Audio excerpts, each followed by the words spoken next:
Hello, you wonderful people, and welcome to another episode of Super-Fanta-Fi. This being a show where it's about TV shows of the supernatural, fantasy, and or science fictional genre. For today's episode, I'm going to talk about the latest episode of Charmed.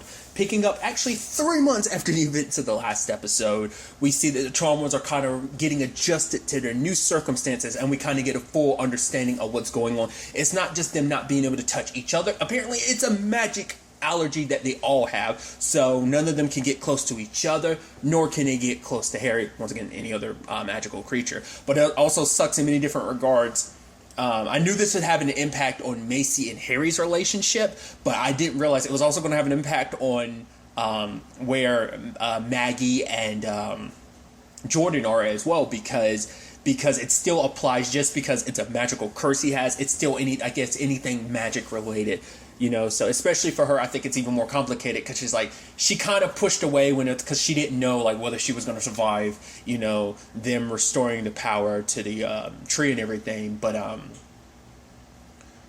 which also begs the question. It makes you wonder, either the Guardian hasn't come back yet, or maybe she was so weak that she hasn't been able to summon herself again, or maybe it's just a situation that's because they didn't really talk about whether they talked to the Guardian or not. She might be silent. She might have to build back up energy.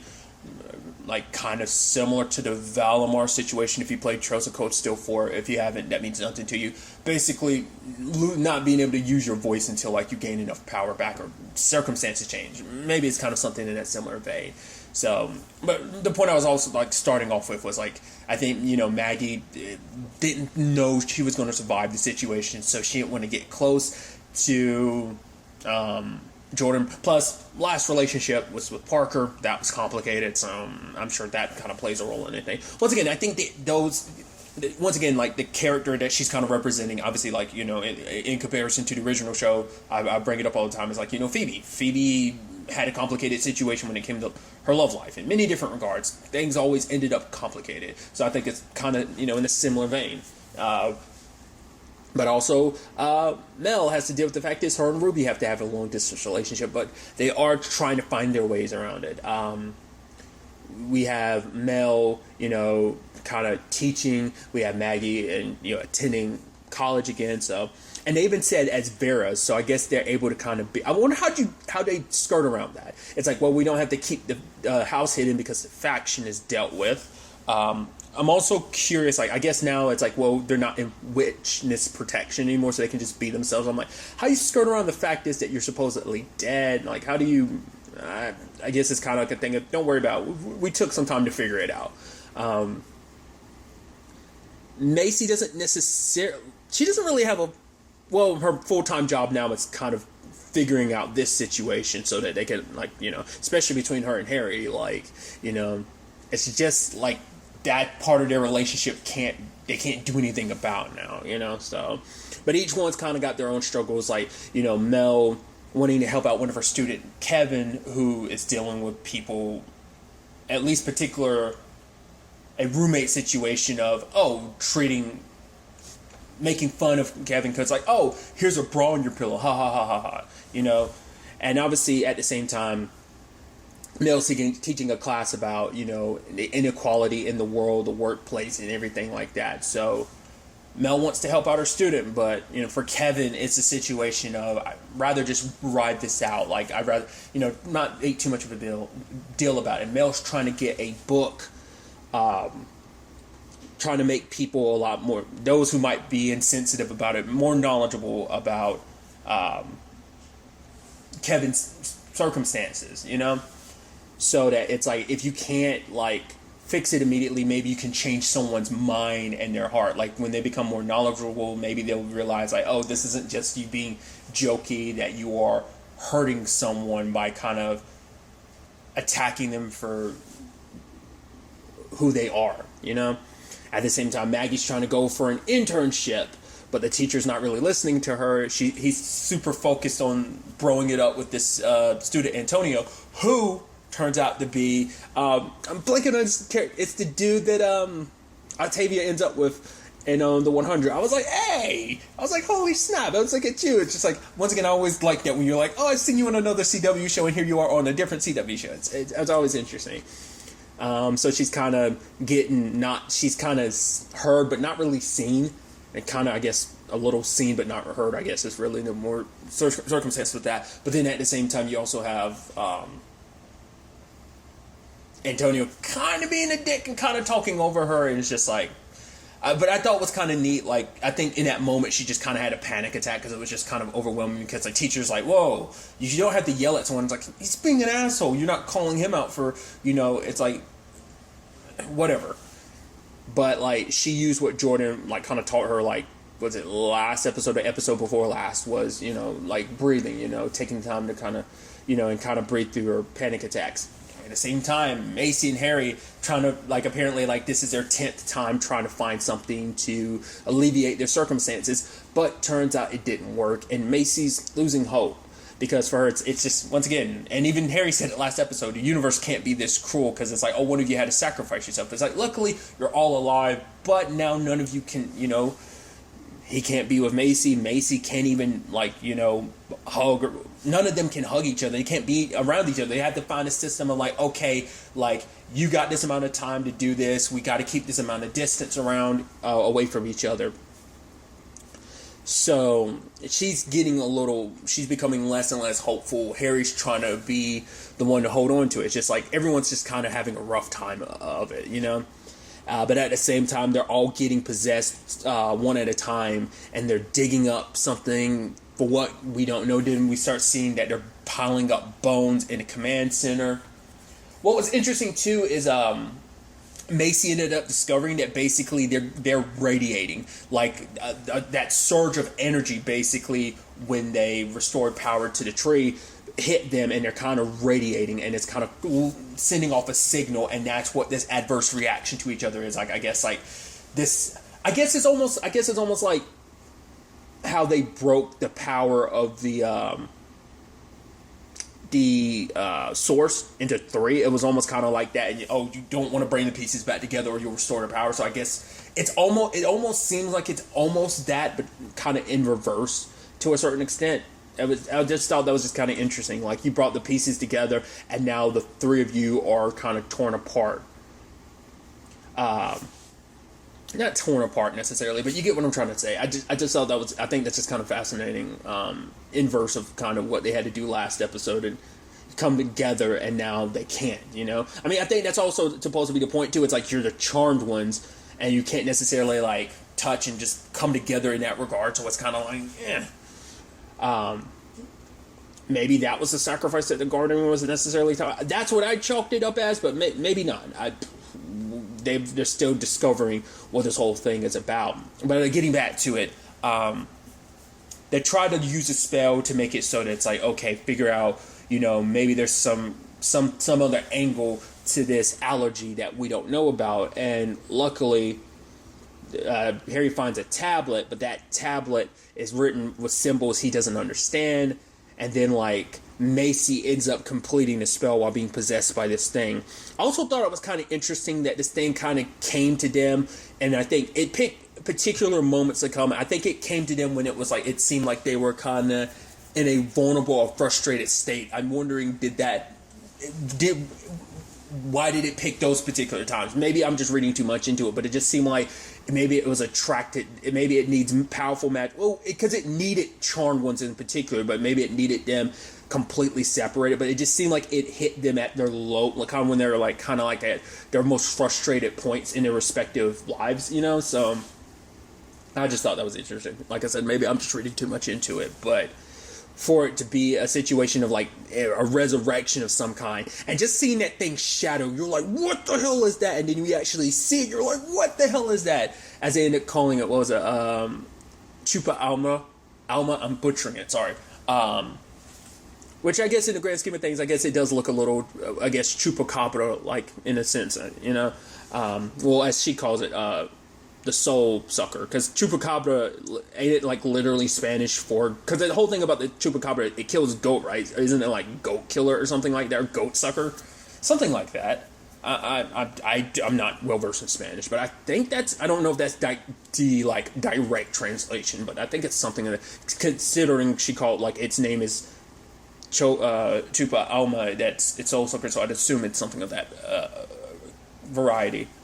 Like I said, it could be completely wrong, but it also sucks too because it's like, oh, right, we also can't teleport because, like, crap, that's kind of a disadvantage. Or, like, anywhere they go, they're going to have to, like, well, luckily they have the command center that they can take advantage of and get places, but it's like if they need to get to the command center quickly, they're going to have to run or drive there. Like, Harry can't teleport them there. But I'm curious, what was it trying to suck away his soul? Because he had that wound on his chest. I'm wondering, is there going to be lasting effects from that? I mean, luckily Macy was able to use that plant to kind of cure his blood, but I'm like, I mean, how would that work? I guess on some level, even though he's a white lighter, I mean, I guess that kind of, oh no, because I was about to say white, I guess he is just kind of more so a soul. So I'm wondering what that would have done to him, because he's kind of, essentially white lighters being kind of like angels in their own right. So I'm like, what would that have done to you? Like, would that have, like, devoured your very essence, everything about you, not just going after yourself? I don't know. But, this thing is so ancient, even Harry's like, I have no idea what the hell it is. It doesn't even have a name. Luckily, they were all able to take this thing down. Not as, like, the Power 3 necessarily, but kind of one at a time, like, doing their thing. And it went pop. But it left a symbol in the bottom, in the ground, an indentation, like, in particular, a symbol from the tablet. So I'm wondering, is this leaning into what I was bringing up last episode, wondering whether it was like, in the moment the tree, like, was down, that magic went dark all across the board, that maybe there was something that was super ancient that was sealed away. Maybe we're kind of dealing with, and this is going to be a weird comparison to make, maybe we're dealing with kind of like a Lucifer thing from Supernatural, how, like, basically to get Lucifer free from his cage, there was a whole bunch of seals that had to be broken. Maybe that's what these are. They're like seals that someone is manipulating this situation and forcing the charm ones to go to, because we never got a look at, like, what's up with Abigail. We saw her kind of supercharged at the end of the last episode, but she didn't make an appearance at all this episode, so we don't know what that's about. We don't know what's changed in this 3 months and on the demon side of things. This is just because we're focused on what they're going through. Makes you wonder, is anything or anyone else in the magical world dealing with any of the adverse effects from magic disappearing like that for a bit? It might just be a charm one situation. Once again, they know enough about the circumstance because Harry's thinking, like, whatever this is dates back 10,000 years. So it's like, that's why we couldn't find any solution to this. This is something that predates human civilization. So it's like, what is this? Like I said, maybe the magic dying, maybe the tree dying at first, maybe that was the first seal. Even if you were able to restore it, the seal was still broken, and now it's just, it doesn't seem like anything's happened until now. So, like, the question is, why now? What is setting everything in motion? Because we see at the very end, there's, like, this being that, like, it looked like it tore from another dimension. I'm like, is that supposed to be, like, the next threat, or is that actually, like, the main baddie of the season or something like that? Or maybe this is all leading to the main baddie of the season. I wonder, could this be somehow related to the source in the sense of, like, this could be like the necessary means of, like, not just having someone be restored as a source by, like, having the source become them, like the source itself becoming a being on its own right. Kind of very similar to the original show as well. I'm curious to see how that ends up, handling going forward. But obviously, each one of them taking their strides with, everything that's going on. That each one of them kind of, like, upset just because it's like, each one kind of being, upset with the things that are going on in their respective lives and their careers and situations. So it's like, Mel wanting to teach what she wants to teach, Maggie not being shown up by Antonio and also making Dr. Lawrence hear her and see her, and Macy trying to figure out a way to, fix this whole situation. Once again, I love the whole, Antonio, and it's like, who's Antonio? Her new nemesis. I like that. So, obviously, luckily we see at the end, Mel is passing out the book. So it's like, regardless of anything, I'm going to teach what I'm going to teach. And especially if it means helping out one of my students, Then you also have Maggie handing her teacher a book about, because she had said the whole thing about, like, earlier, like, you can't, like, tell off your professor on the first day. But it's like, nah, I'm going to get that internship and I'm going to kill it. I'm going to do my thing. So I thought that was, pretty dope. Also, like a book of like, it was like, I forgot, like the back of the book was saying something of the sort of like, a man don't like, I think it was a book about men speaking over women. So kind of trying to make that clear and apparent to him. But it's like, obviously she's got a lot, we're at least aware of Antonio. We don't know what other competition is going to be for the internship. But also, like, I'm also curious, is this going to be Macy's full-time thing, or, what she's going to do in the more science front of things? It's going to be interesting to see.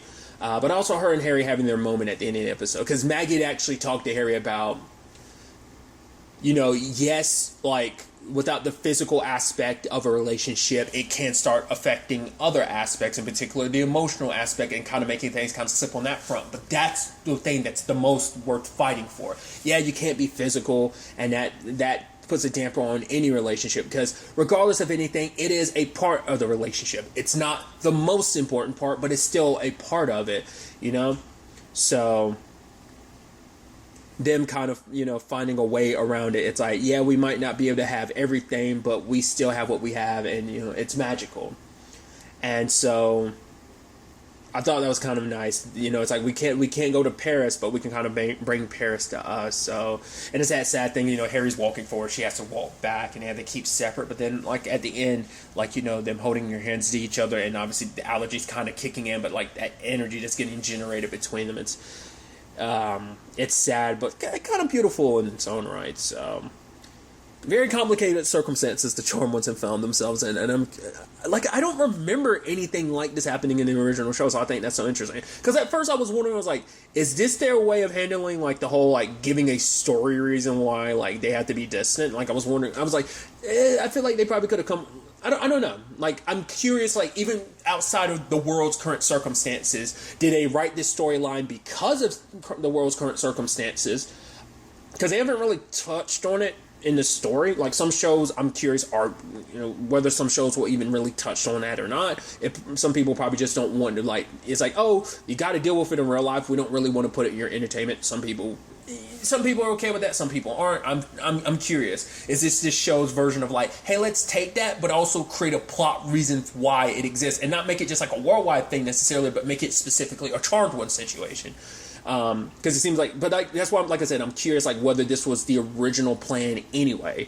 You're always curious, like, what storyline elements they already had lined up, because, the season got cut short, but maybe they'd probably already figured that that's how they were going to end season 2 with this storyline, and then, like, pick up season 3 with it. I don't know. It's always interesting to learn about, like, production stuff like that. That's something I'd be interested to kind of look into in my free time, kind of finding out about, but, like I said, whether or not this is something they originally had planned, or did they do that in response to everything in the world, and just kind of, without being about the pandemic, but, kind of taking elements of that and kind of include it in the show. Like I said, it might have just been, hey, we were going down this route, and just, sadly, the world kind of ultimately ended up reflecting that on a much larger scale. So, whatever the case may be, I'm very interested to see where this new arc takes us. How this is going to affect them on their daily. Like I said, it's not like they can fully channel, like, the Power of 3 situation. They kind of can, one piece at a time, but not like they could before. So I'm just curious, like, what kind of effect this is going to have on them in the long run. What other dangers approach them. Like I said, where this is all leading to. Interested to see where all this ends up taking us going forward into the next episode. But really, that's all I'm going to talk about. So the next time we meet, be happy, be safe, live life to the fullest, and enjoy it. Good day, and goodbye.